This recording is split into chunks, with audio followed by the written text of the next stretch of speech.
Louvado seja o nome do Senhor. Graça e paz, povo de Deus. Boa noite, bem em Cristo Rei. Tudo bem com vocês? Podem tomar o seu assento, por favor. Vamos compartilhar a palavra de Deus com temor e tremor. Que o Senhor abençoe sua casa, sua família. E antes de um domingo da família, eu quero falar sobre família. Faz hora que no domingo da família eu não falo sobre família. Eu vou aproveitar o tema, o ensejo. E eu queria presentear alguém aqui com um livro, falando um pouquinho do feirão de livro que está tendo ali. Mas se você conhece uma pessoa que está com medo de casar, conhece um monte, pastor Lázaro? Está com medo de casar, está com medo do sim. Tem muito homem com medo do sim. É verdade, mulheres? Vixe, ficou ruim pra gente agora, hein? Mas eu quero dar esse livro aqui de presente. Talvez a pessoa que vai vir pegar vai ficar envergonhada. Vai todo mundo saber que é eu. Não, talvez você vai pegar para alguém. Vamos combinar assim? Você vai pegar para alguém. Então tá aqui esse livro. Jovem Apaixonado. Cara, quem te mandou, vou ficar de olho. Vai lá. Pode aplaudir Jesus aí. Tem muita gente com medo do sim, né? Medo do sim. Esse livro é para desafiar você a não ter medo do sim. Eu, quando disse o sim, só tinha a cama, um fogão, o colchão, e não podia ficar sem o 3 em 1. Lembra do 3 em 1? Que tinha vitrola ainda assim. Aí a fita, cassete e o CD. Você tinha desse lado? Tinha sim, rapaz. Tinha sim. Mas eu quero falar de uma história bastante conhecida e aplicar algumas verdades espirituais para nossa casa, para nossa família. E a história vai estar baseada no livro de Gênesis, no capítulo 21. Nós vamos ler alguns textos no decorrer da explanação da mensagem. Mas fala da história de Abraão e a história de Sara. Uma história muito conhecida. Sara não podia gerar filhos. Sara era estéril. Vivia também, carregava esse estigma, porque não ter filhos naquela conjectura, naquele conceito, né, judaico, era algo muito negativo. E é algo como que as pessoas olhavam e via que não tinha o favor de Deus sobre aquela pessoa. Isso era muito difícil para a vida de Sara. Mas não só para a vida de Sara, como também para a vida de Abraão. E já agora em idade avançada, essa perspectiva acabava a cada dia diminuindo e morrendo. E ele se viu mais cada vez longe de realizar esse sonho, como é o sonho de muitos de nós aqui, de alguns de vocês, e alguns que já realizaram, que sonharam com um filho, sonharam em ter um bebê. Tivemos a apresentação dos bebês, um momento muito, muito gostoso, que consagramos os nossos filhos ao Senhor, e Sara desejava esse momento. Mas Deus intervém na história, e toda vez que Deus entra na história, algo muda. Toda vez que Deus intervém na equação, a nossa história tem que ser vista de um modo abençoado, porque vai ser de um modo diferente, conforme os planos e os desígnios de Deus.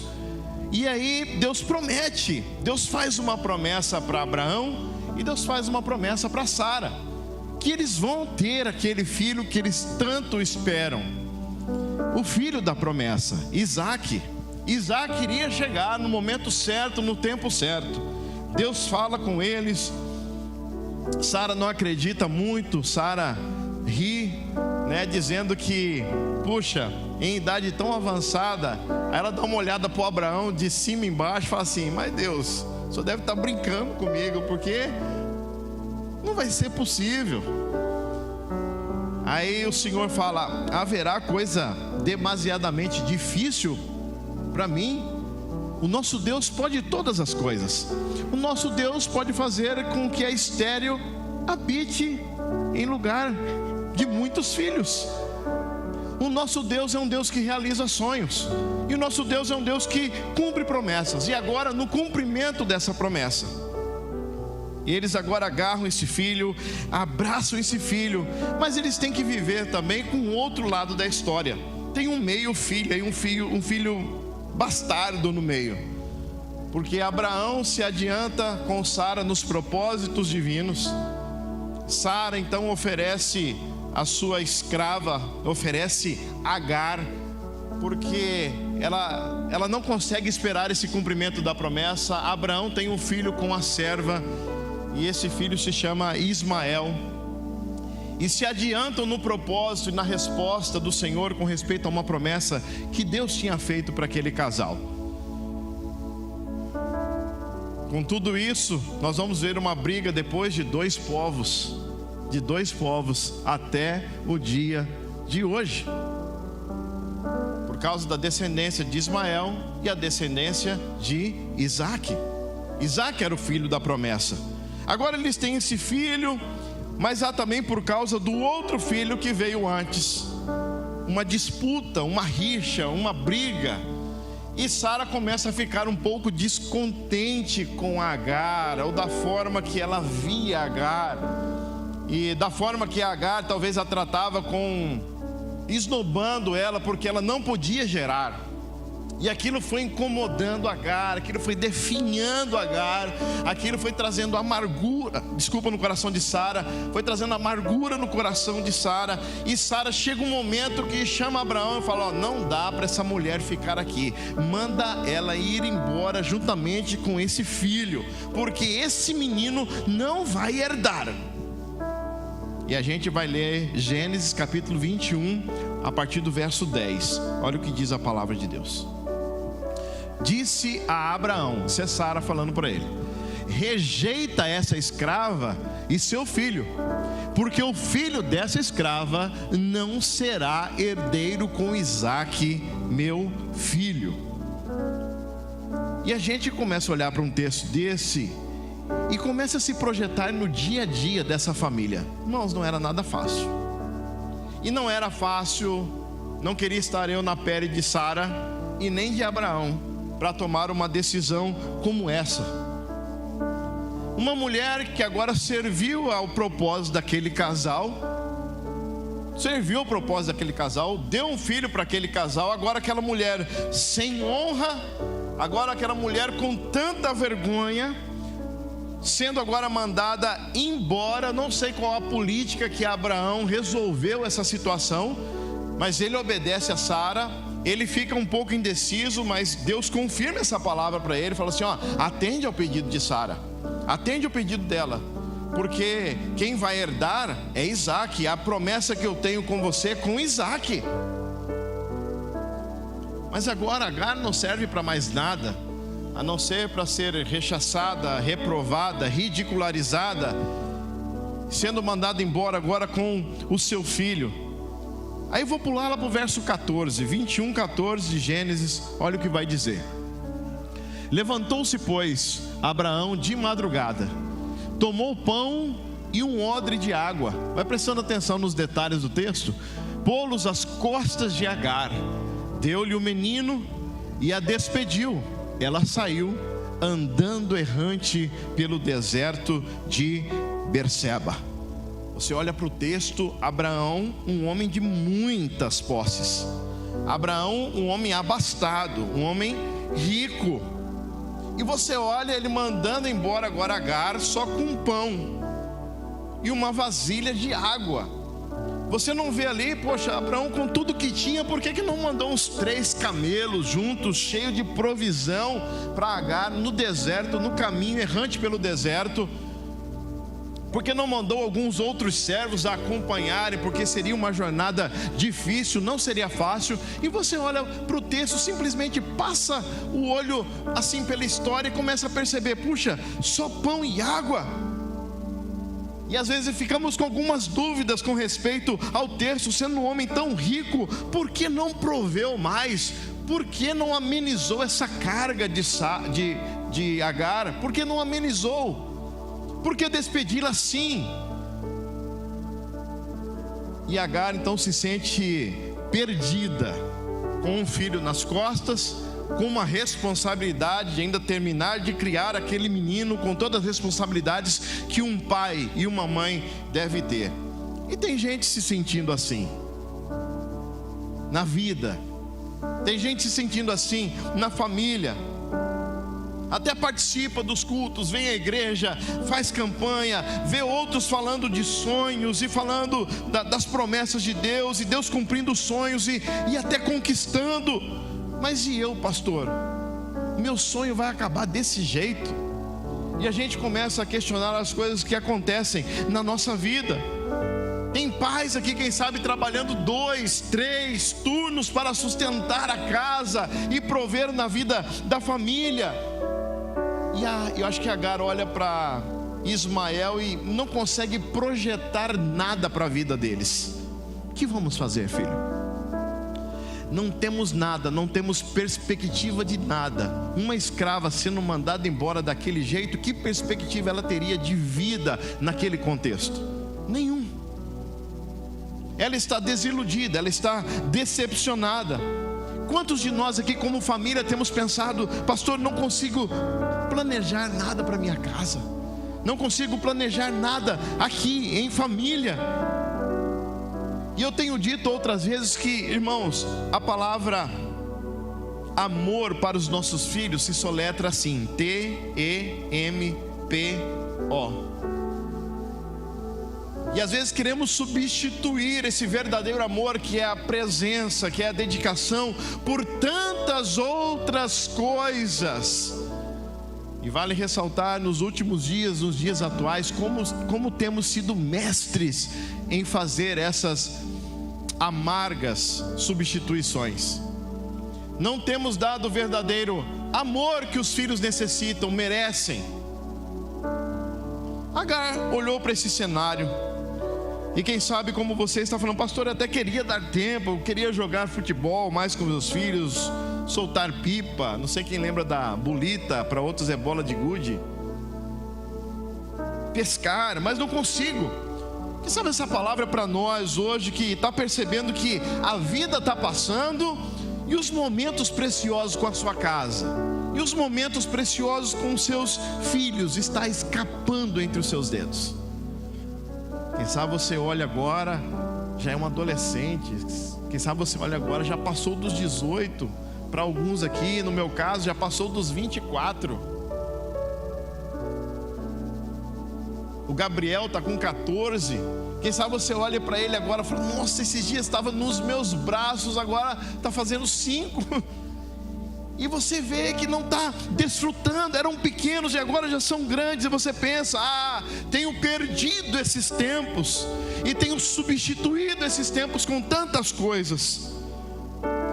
E o que estamos fazendo por estarmos em nome do cansaço, em nome do trabalho, em nome da ocupação que temos dado para tantas coisas que fazemos, e não estamos realizando de verdade o nosso propósito como pais, ou vivendo a vida familiar como Deus quer que vivamos.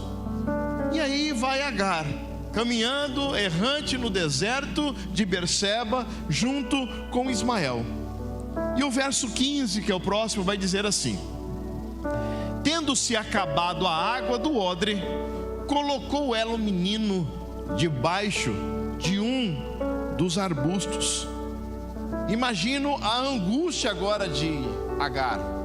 Acabou, era só pão e água, e agora acabou.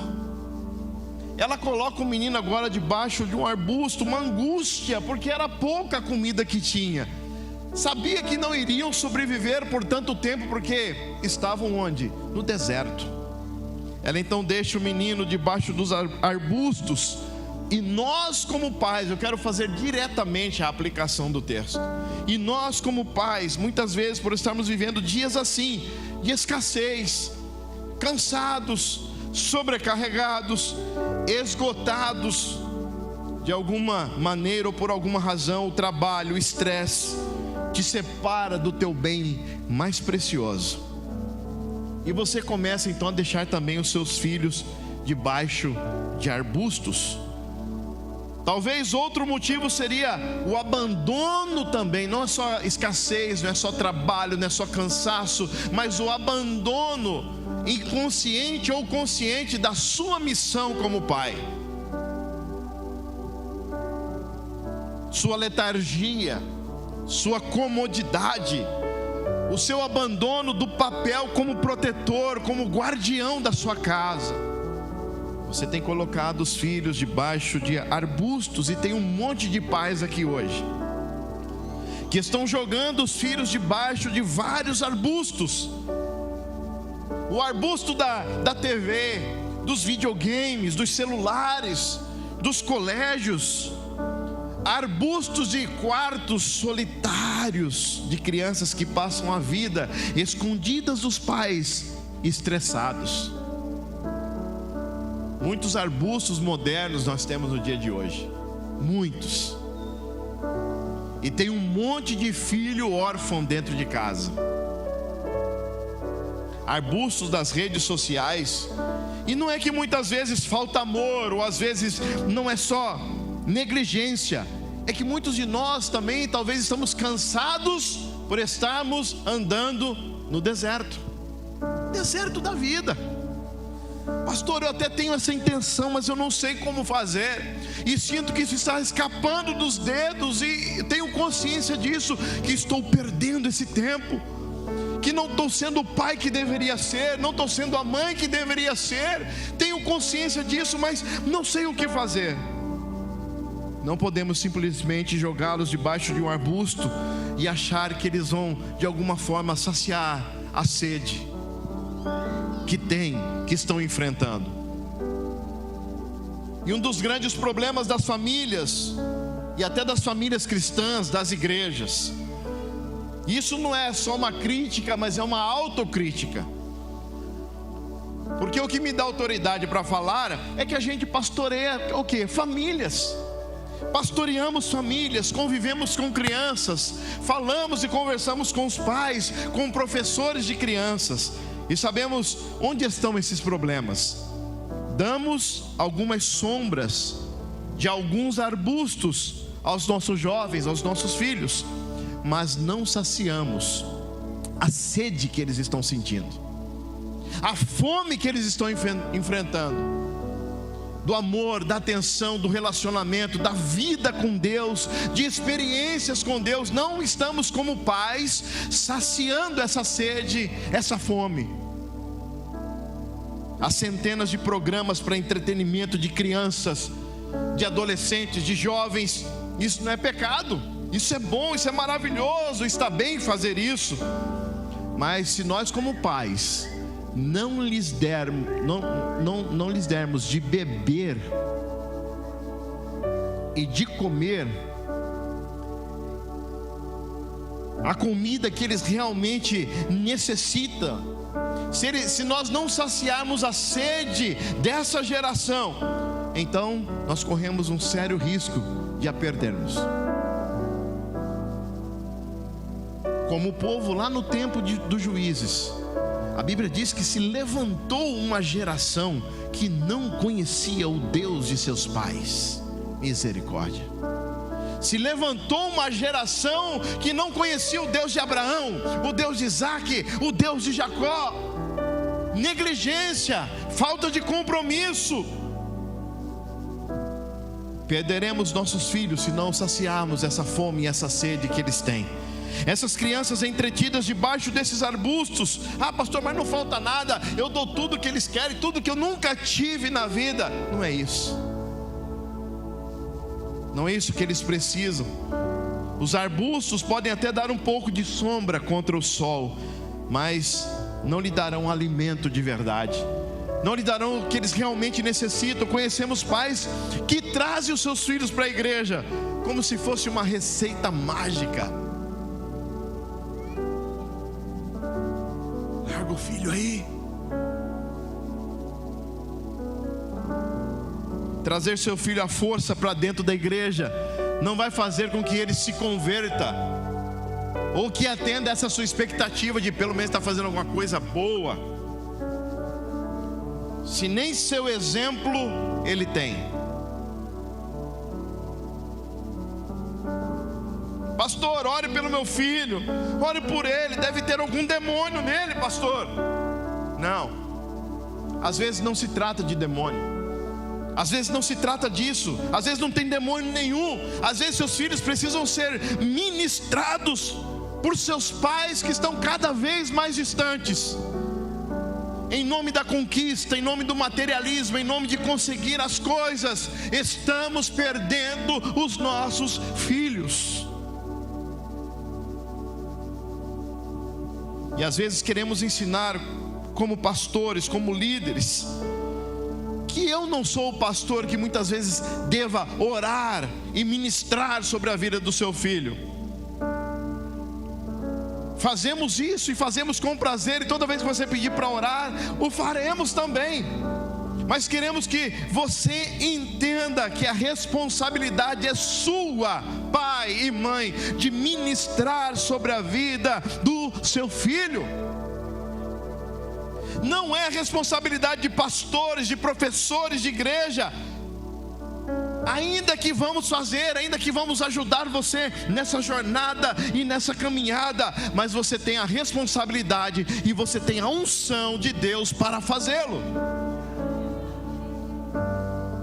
A unção para cobrir o teu filho, a unção para abençoar o teu filho, a autoridade dada por Deus como sacerdote da sua casa, para se posicionar, para entregá-lo nas mãos de Deus, para ser um pai e uma mãe de verdade. Agar joga o menino. Agar trata de esquecer esse momento, é muito doloroso para ela.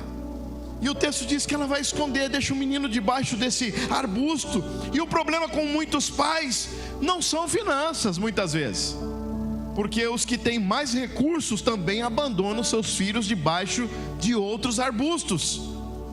Arbustos mais caros, mas não deixam de ser arbustos. Arbustos como babá, como colégio integral, mas são arbustos que não têm água, são arbustos que não têm alimento, que não têm pão. E estamos no mesmo barco, estamos no mesmo problema.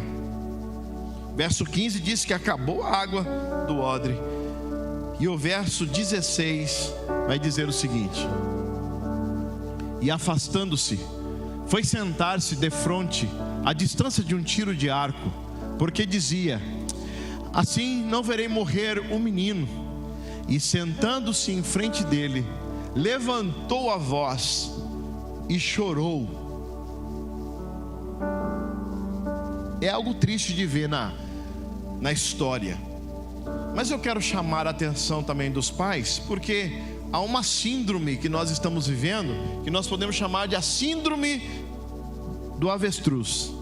Não quero ver o problema, vou fazer de conta que eu não sei de nada,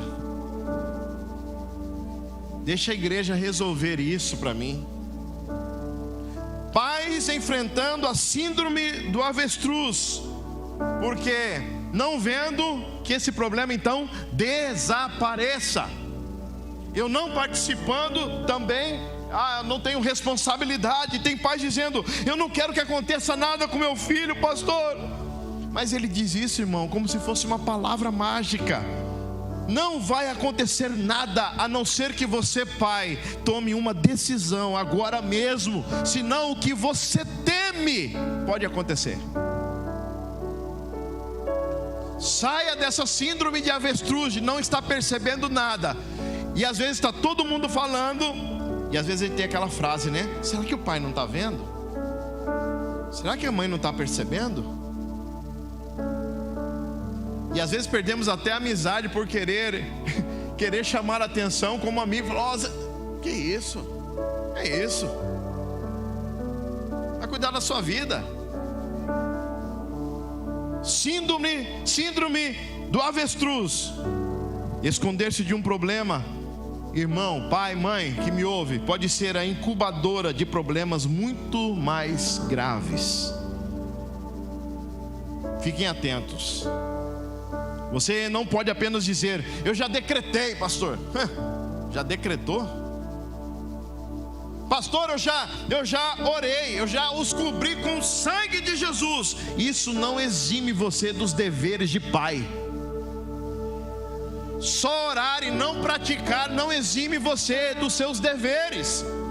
Há um princípio regido por Deus para a sua casa. Você é o cabeça, homem. Você é o sacerdote da sua casa. Você é o guardião do teu lar. Você define o que sai e o que entra da sua casa. Mulher, você é a mulher sábia, idônea que Deus te chamou. Tem coisas que nós não precisamos nem orar, é só obedecer. Só obedecer o que a palavra diz. Tem coisas que devemos orar, mas tem muitas coisas que não precisamos nem orar, é só obedecer o princípio. Eu posso orar pelo meu carro, posso cobrir o carro com o sangue de Jesus. Aí eu olho o sinal vermelho e falo assim: está coberto. Está coberto. E piso no acelerador. Está coberto, eu já orei. Eu tenho uma responsabilidade de conduzir o automóvel. Eu tenho uma responsabilidade de atentar e de obedecer às leis do trânsito. Se você é pai solteiro, quem sabe, uma mãe solteira que está aqui, ou se você tem filhos de 15 anos, de 20, de 40, ainda é responsabilidade sua. Para o de 40 tem que ter uma observação à parte, mas é outra mensagem. Agar disse: não quero ver o menino quando morrer. Irmãos, isso não vai fazer que ele morra menos. Não quero ver o menino morrer. Isso não vai fazer com que ele sofra menos. Mas, como eu disse, quando Deus intervém na história, tudo muda. Deus quer intervir na nossa casa. Deus quer reger a nossa família. Deus quer se assentar no trono da nossa casa. Nós precisamos dar espaço para o Espírito Santo agir dentro da nossa família, irmãos, dentro do nosso casamento, na criação dos nossos filhos. E o verso 17 vai dizer que Deus ouve a voz do menino. Deus, porém, ouviu a voz do menino, aleluia. E o anjo de Deus chamou do céu Agar e lhe disse: que tens, Agar? Não temas, porque Deus ouviu a voz do menino daí onde está. Deus ouviu a voz do menino e no verso 18 lhe dá 3 ordens. Dá 3 ordens, mas a ordem é para Agar: ergue-te, levanta o rapaz, segura-o pela mão, porque eu farei dele um grande povo. Quem pode dizer aleluia? Deus intervém na história. Deus ouve o choro do menino. Há um ruído, pode ser um grito silencioso ou um grito ensurdecedor, mas há uma geração de filhos que estão clamando por água. Há uma geração de filhos que estão clamando por ministração dos seus pais. Há uma geração de filhos que estão clamando por presença do pai, presença da mãe. Há um espírito de orfandade, irmãos, que nós precisamos derrotar no mundo espiritual, bani-lo da nossa casa, bani-lo da nossa família, pois Deus quer trazer renovo no nosso lar e o início de um grande mover de Deus no seio das famílias cristãs. Não vamos desistir da nossa tarefa, não vamos desistir da nossa missão. Pais que perderam a conexão com seus filhos, e eu não digo que seja a maioria, porque há muitas e boas afortunadas exceções nesse caso, mas por regra geral, há uma orfandade espiritual rondando os nossos filhos, e nós pais não podemos dar o braço a torcer. Se você concorda comigo, diga amém. Se você concorda comigo, levanta a sua mão, diga: eu quero lutar pela minha casa, eu quero continuar lutando pela minha família, pelos meus filhos. Irmãos, a responsabilidade da reconciliação nunca foi dos filhos, mas sim dos pais. Quando você olha para a Bíblia, Deus procurou Adão. Adão, onde você está, Adão? O pai procurando o filho. O pai do filho pródigo, quando o pai o viu, avistou, correu, abraçou, deu uma festa. É o pai indo em direção ao filho, a responsabilidade de abraçá-lo, de fazer acontecer a reconciliação. Nossos filhos estão desesperados por amor. Tem uma geração de filhos desesperados por amor, por atenção, por dedicação e por exemplo. Exemplo. E como é importante a bênção dos pais. Filhos que me ouvem aqui nessa noite, valorizem isso. Valorize que seu pai está orando por você. Valorize porque sua mãe está de joelho clamando por você. Pais, a bênção de vocês na vida dos seus filhos sempre vai economizar horas de desespero mais tarde. Vai economizar horas de solidão, de confusão. A Bíblia diz que Deus escutou a voz do menino. Agar então tira a cabeça da terra, se livra dessa síndrome de avestruz e olha para ele. Irmãos, a infância, a adolescência, a juventude não são enfermidades que passam com o tempo. Porque às vezes a gente olha para um filho que está passando por um momento de rebeldia. Seu filho não é problema, ele está com um problema, ou está passando por uma fase. E às vezes a gente olha para essas situações como enfermidades.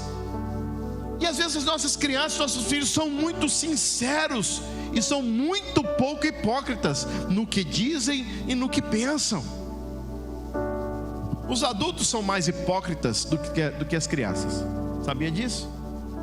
A gente, quando vai ficando mais adulto, a gente vai ficando mais político. E aí a gente diz não quando deveria dizer sim. Às vezes a gente diz mais sim quando deveria dizer não. Às vezes a gente sorri quando não tem vontade. Não é verdade? Mas as crianças não é assim. Pá, na lata.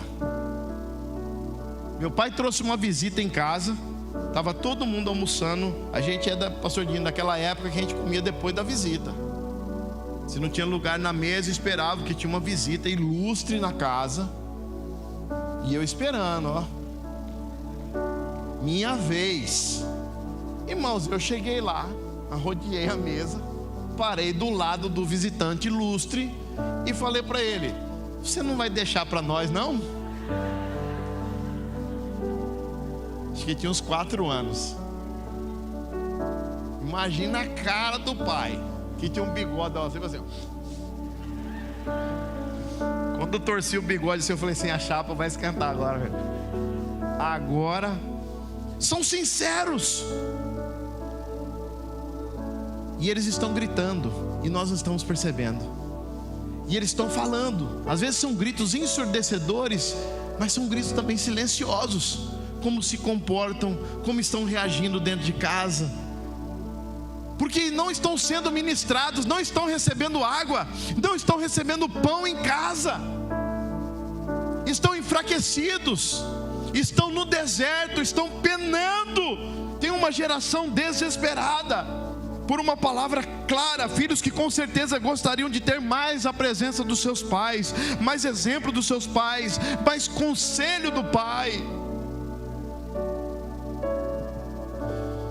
E o meu coração está cheio de fé para declarar isso nessa noite. Nossos filhos serão gente de bem nessa sociedade. Nossos filhos serão usados por Deus nessa geração. Nossos filhos serão ministros do Senhor nessa geração. Aleluia! Meu coração se enche de fé porque não vamos desistir da nossa missão. O verso 18 chega para Agar agora com 3 ordens: ergue-te, levanta o menino, toma-o pela mão, porque eu farei dele um grande povo. E a primeira ordem: ergue-te. Você nunca vai poder ajudar a sua família se primeiro você, como pai, não se levantar. Para você puxar alguém, você tem que estar por cima, você tem que estar de pé, você tem que estar sarado, você tem que estar pronto, você tem que estar fortalecido. Você tem que enfrentar as crises, você tem que se colocar na brecha, você tem que se posicionar. Como você vai levantar alguém? Você precisa se colocar de pé hoje diante das circunstâncias, da sua casa, da sua família, diante dos problemas que vocês como família estão enfrentando, estão fingindo que não está acontecendo nada. Ergue-te é a primeira ordem de Deus para Agar. Ergam-se, pais, nessa noite. Vamos, deixa de chorar. Foi o que Deus falou para Agar. O que tens, Agar? Para com isso. Ergue-te. Toma esse menino pela mão.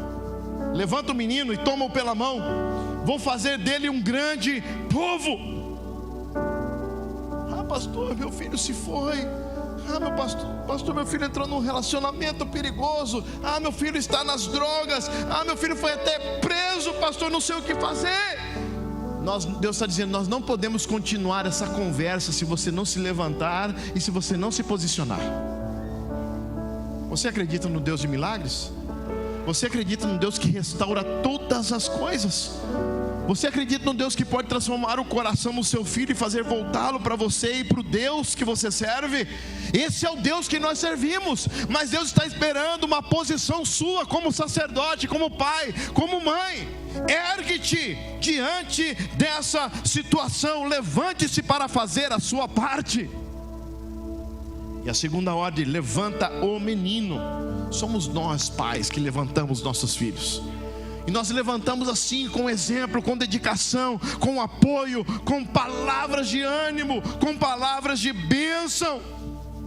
E se nós não fizermos isso, outros vão mantê-los no chão, vão jogá-los no chão, vão dizer o valor que eles têm, que é o valor equivocado, com certeza. Se não dissermos o valor deles e o quanto são estimados, outros vão dizer de forma errada e equivocada qual é o valor deles. Na escola, em meia sociedade, em meia roda de amigos, quem sabe ele vai ouvir muitas coisas que não deveria ouvir. Mas se ele está sendo ministrado em casa, se ele está bebendo água da fonte, se ele está comendo um alimento espiritual que você como pai está provendo, vai ser apenas uma fase. Vai ser apenas uma fase. Quantos filhos se perdendo quando acabaram de entrar na faculdade? Acabaram de entrar na faculdade. Resgate a identidade do seu filho. Ele é seu filho. E ele também é a imagem e semelhança do Criador. Ele tem propósito, ele tem destino, ele tem um futuro, ele tem um Deus, ele tem um Senhor, ele tem uma fé. Será que seu filho sabe disso? Será que seus filhos têm consciência disso? Os seus filhos conhecem o Deus que você serve? Você tem falado do seu Deus para o seu filho, e quem ele é, e o que ele faz, e qual é o propósito dele para a nossa vida? Você tem repartido isso com teu filho?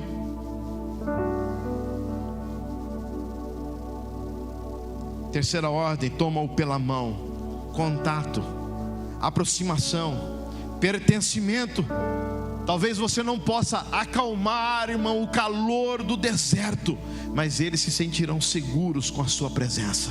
Com certeza, vão poder enfrentar tudo nessa vida, porque tem uma base familiar, porque tem uma base de fé em casa, porque aprenderam a adorar a Deus, aprenderam a confiar em Deus nos momentos bons e nos momentos difíceis da vida, aprenderam com o Deus de seus pais. Toma-o pela mão, vão se sentir seguros. Apesar de podermos usar como uma metáfora, você pode ainda hoje, irmão, talvez não tenha contato com ele agora, mas você pode dar um jeito. Você pode ligar para ele, você pode chamá-lo, você pode visitá-lo, você pode mandar um e-mail.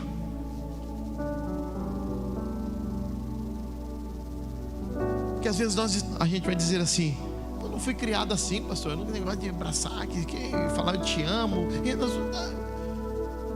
Mas qual é a sua forma de dizer? Qual é a sua linguagem? Seu filho sabe? Eu entendi que meu pai dizia que me amava quando a gente sentava do lado dele na televisão e ele batia na minha perna assim e ficava fazendo assim. Eu entendi que ele estava falando assim: eu estou aqui, eu estou aqui.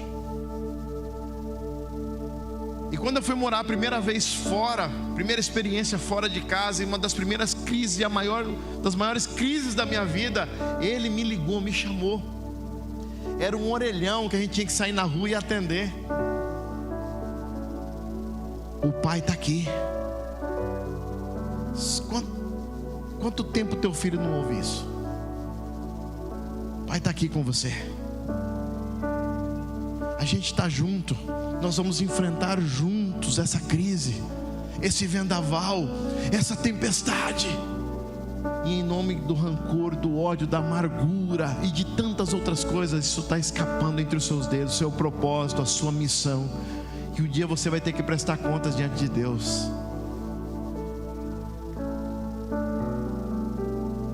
Toma-o pela mão.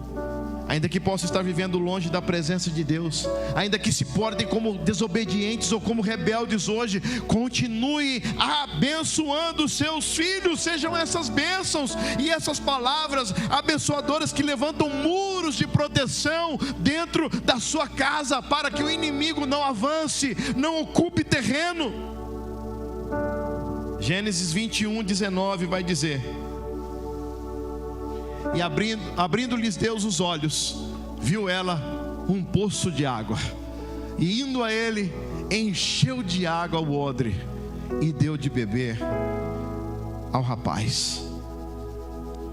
Quando você faz o que você tem que fazer, a provisão de Deus sempre estará presente. Quando você toma para você essa missão, fala assim: eu preciso me levantar diante dessa situação, Deus sempre vai prover o escape. Deus sempre vai dar a ferramenta com que você vai trabalhar, a sabedoria do alto para administrar, seja o que for, seja a crise que for dentro da sua casa. Primeiro, se levante dentro dessa situação. A provisão sempre estará aí. Pais, Deus nunca deixará de prover para nós. Deus nunca deixará de prover para os seus filhos. Pode ser que você não tenha visto ainda, mas a provisão sempre estará aí. Agar abriu os olhos, estava morrendo, e de repente ali estava a provisão. Você não vai morrer, mulher. Deus estava dizendo para Agar: não é o seu fim, não é o fim deste menino. E não quero orar para que Deus te dê mais água. Quero orar para que você veja a fonte que já está jorrando. Já está presente, já nos deu, Ele já nos delegou. Abençoe os teus filhos. Você pode ter ido mal no casamento, está mal no relacionamento, muita coisa pode ter acontecido até aqui, mas quando você se posiciona, quando você se levanta, se posiciona como sacerdote, como uma esposa sábia, você está fazendo que os seus renovos, que os seus brotos outra vez vivam. Ainda é sua responsabilidade, seus filhos. Você pode continuar a partir de agora. Será, pastor, que dá tempo? Dá tempo. Você pode continuar de onde parou. Seja um exemplo para essa geração. Filhos são promessas. Filhos são flechas. Filhos são herança. Filhos são ovelhas que precisam ser pastoreadas. Deus, termino, na sua soberania disse: chegou a hora, o verbo vai se fazer carne. Meu filho vai se tornar um homem. O Espírito Santo então gera Jesus no ventre de Maria. Até aí, você olha o texto, tudo divino, tudo sobrenatural. Mas nem Deus, com todo o projeto dele, abriu mão da figura paterna, biologicamente falando. Chamou José e falou assim: ei, você vai cuidar dele. Vai cuidar dele para mim. José entendeu a missão. E José falou assim: eu não posso errar. Eu não posso errar. Deus chama José e diz: meu filho precisa de uma referência física, cria ele para mim. Nem Deus quebrou um princípio que Ele mesmo estabeleceu. Como é que você acha que José educava dia a dia Jesus? Olhava: não posso errar, eu tenho que ser pai, eu tenho que ser presente, eu tenho que dar exemplo, eu tenho que ter responsabilidades. É exatamente o que Deus espera de mim e o que Deus espera de você. Porque essas ovelhas que estão aí, quem sabe onde Deus vai levá-las? Os ministros do altar do Senhor os pastores, os evangelistas, os missionários, os médicos, os governantes de cidades, de nações, estão aqui. Estão aqui. E nós precisamos mantê-los assim. Precisamos dar água, precisamos dar comida. Há um propósito eterno nesse filho que Deus te deu. Vou repetir: há um propósito eterno neste filho que Deus te deu, e nós não podemos errar. Quem pode dizer amém? Pode aplaudir o Senhor. Aleluia. Criar Jesus para José não era missão fácil, não. Era uma missão difícil. Assim como Deus pegou Jesus, chamou José, Deus pegou Gabriel, Deus pegou Débora, falou assim: ó, sua missão, parceiro. Chamou a Thelma e falou assim: aqui ó, essas 2 ovelhas para você pastorear.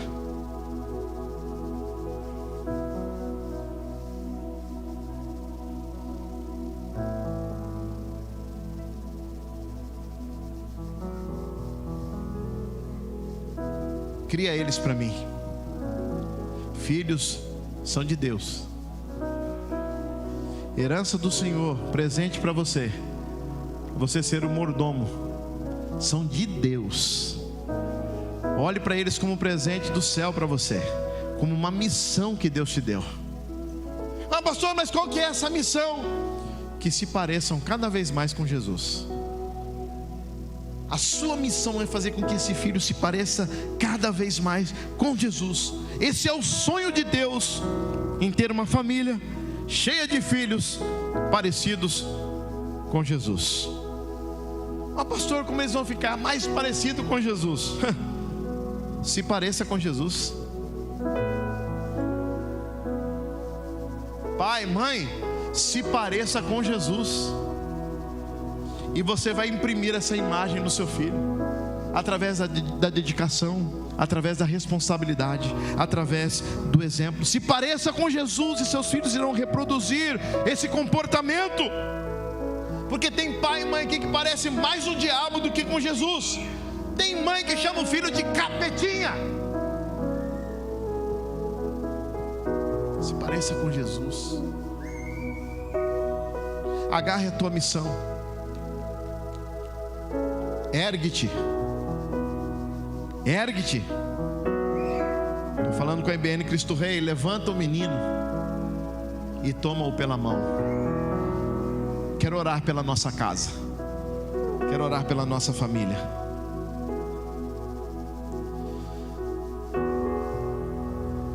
O profeta Samuel, ele foi, no final da vida, foi velado por filhos desviados. O sacerdote Eli viu o fim trágico dos filhos. Davi viu seus filhos se matando em casa. Nós não vamos terminar assim. Deus está nos chamando mais uma vez, para o pacto, para o compromisso, para agarrarmos a nossa missão com valor e com coragem. Deus é contigo, meu irmão. Deus é com a tua casa. Vamos colocar de pé. Quero orar para a nossa casa.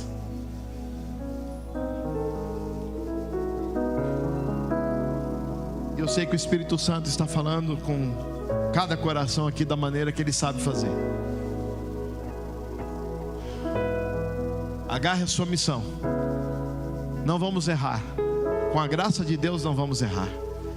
Com a graça de Deus não vamos falhar. Se você está com a sua família e pode fazer isso, pode dar a mão para ela, pode abraçar, pegar aí no ombro. Só os da família por enquanto. Antes de orar eu preciso falar. Eu passei a mensagem inteira sem falar, mas fui cobrado para falar. Nós ainda estamos num ambiente de biossegurança. Então, por favor, fique com a máscara. Fique com a máscara. Tem irmão tirando a máscara, e aí o introdutor vai falar com ele para pôr a máscara. Não vou pôr máscara. Dá de ombro. Você vai ser convidado a se retirar. Isso é ruim. Nós estamos num ambiente em que devemos proteger uns aos outros. Isso é respeito com o outro. Então me permita dar mais esse lembrete. aqui no final, né? Mas é válido. Venha, fique o tempo com a máscara, daqui a pouco estamos indo embora. Você pode declarar a bênção de Deus sobre a sua casa? Amém? Você pode abençoar os seus filhos? Marido que está aqui, pode abençoar a sua esposa? Ih, pastor, você não sabe nem o que aconteceu para a gente chegar aqui hoje.